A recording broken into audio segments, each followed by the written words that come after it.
भारत चीन सीमेवर सध्या तणावाचे वातावरण आहे। चीन भारतावर शब्दांनी आग ओकत असून याचे पडसाद आता देशात उमटू लागले आहे। महाराष्ट्र नवनिर्माण सेनेने चीनी मालाच्या विक्रीला विरोध करत चीनी वस्तू न विकण्याचे आवाहन व्यापाऱ्यांना केले आहे। भारत चीन सीमेवर सध्या तणावाचे वातावरण आहे। चीन भारतावर शब्दांनी आग ओकत असून याचे पडसाद आता देशात उमटू लागले आहे।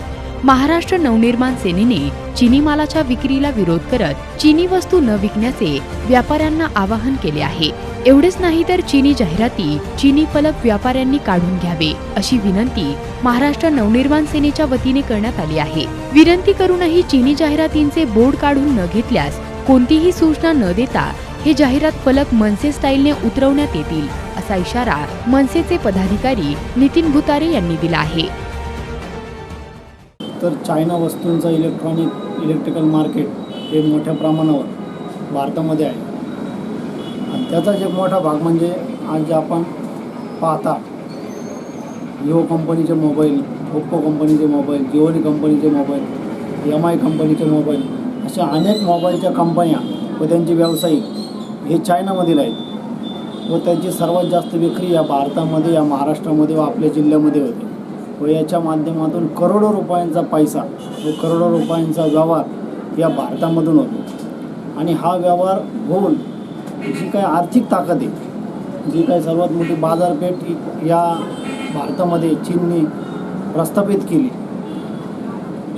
त्याची सर्वात मोठी ताकद या भारतामध्ये असूनसुद्धा व इतकी मोठी मदत या भारताच्या माध्यमातून, महाराष्ट्राच्या माध्यमातून, या शहराच्या माध्यमातून, जिल्ह्याच्या माध्यमातून होऊन देखील आज चीन आपल्या भारताच्या विरोधात कायम भूमिका घेत आहे। तुम्ही जर पाहिलं तर आज जो काही वाद या ठिकाणी चालला आहे सीमेवर, भारतीय जवानांना जो काही त्रास या चीनच्या माध्यमातून दिला जातो आहे तो अत्यंत संकुचित प्रकाराचा आहे। अलीकडच्या काळातच परत पुन्हा पाहिलं की चीनने धमकी दिली की 1962च्या सारखी परिस्थिती तुमची पुन्हा एकदा या ठिकाणी आम्ही करू। तर या धमकीला कुठल्याही प्रकारची भीक या ठिकाणी आपल्या भारतीय लष्कराने घातली नाही। त्यांचा सामना या ठिकाणी सीमेवर भारतीय जवान करत आहेत, परंतु भारतातील नागरिक, भारतातील कुठले सरकारी पक्ष फक्त निषेध म्हणून त्यांचा या ठिकाणी झेंडा जाळण्याचा प्रयत्न करतात, पुतळा जाळण्याचे प्रयत्न करतात। अशा प्रकारचा निषेध करून काय उपयोग नाही। निषेध हा कसा झाला पाहिजे का या चीनच्या बाजारपेठेला आर्थिक मोठा धक्का या ठिकाणी बसला पाहिजे, तरच हे चीन त्या ठिकाणी जागेवर येईल।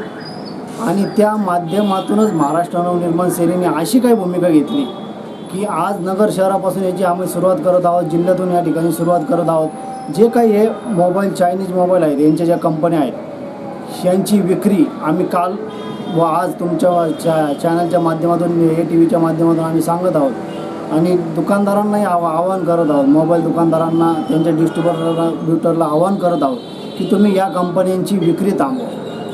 ही विक्री थांबवल्यामुळे आर्थिक पुरवठा या ठिकाणी चीनचा बंद होईल आणि जे काही या नगर शहराभर जे काही होर्डिंग या चायनीज मोबाईलचे लागलेत हे प्रथमतः तुम्ही काढले पाहिजे व त्यांना 2 ते 3 दिवसाचा या ठिकाणी अवधी आम्ही दिला आहे। 17 जुलैपर्यंत आम्ही या संपूर्ण प्रकरणाची वाट पाहणार। 17 जुलैपर्यंत जर ज्या दुकानदारांनी हे बोर्ड काढले, विक्री थांबवले ते आमचे, आणि ज्यांनी नाही काढले ते आमचे या ठिकाणी नाहीत। त्यांना कुठलीही पूर्वसूचना न देता महाराष्ट्र नवनिर्माण सेनेचे कार्यकर्ते, पदाधिकारी कुठल्याही क्षणी जातील व त्या दुकानाच्या बोर्ड बाहेर असो किंवा दुकानाच्या आतमध्ये असो ते फोडण्यात येतील, असा इशारा महाराष्ट्र नवनिर्माण सेनेच्या वतीने मी या ठिकाणी देत आहे।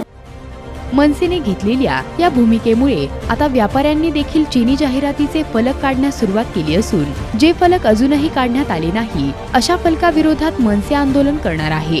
प्रतिनिधी चैतन्य चौकर, ATV न्यूज, अहमदनगर।